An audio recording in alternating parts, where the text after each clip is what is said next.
Naħseb illi min ilu jismana ħajsib ħafna li huwa differenti.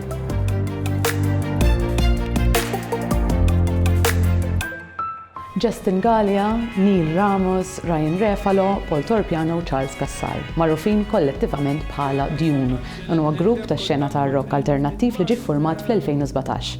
Nhar 13 ta' Deċembru, Dune se jvaraw album ġdid bit-titlu L-Irxoxt, it-tieni album tagħhom wara Il-Ħlas li kien ħareġ fl-2019. Dan l-aħħar album ħajjieħu lill-band u lis-segwaċi f'direzzjoni mużikali ġdida u kemm xejn aspettata, ma jgħidilna aktar Charles Cassar.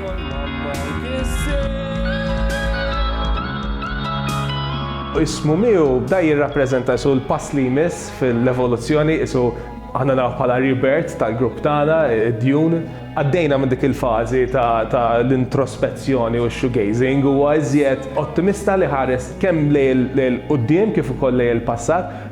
Is-semmieħ ħajjisma' album li huwa ħafna iżjed tal-widna, ħafna iżjed li irid jinġieb mas-semmieħ li ma fiha xejn ħażin.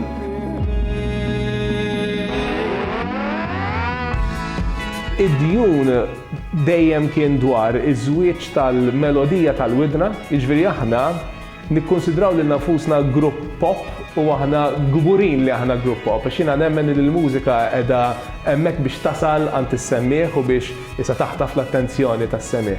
Imma fl-istess ħin dejjem irridu nżewġu dik is-sensibilità pop ma' lirika poetika forsi anke li tematikament tkun xi ftit tixxellef tikkontrasta mal-mużika, jiġifieri jaf tkun daqsxejn iżjed mudlama u wkoll dejjem importanti ħafna Dune il-kwalità tal-produzzjoni. Jiġifieri aħna dejjem konna grupp illi l-affarijiet ma nagħmluhomx kif ġipu leħa, imma l-affarijiet nagħtu ħafna attenzjoni, forsi tista' tgħid li aħna perfezzjonisti kemm fil-performance kif ukoll fil-produzzjoni tal-album.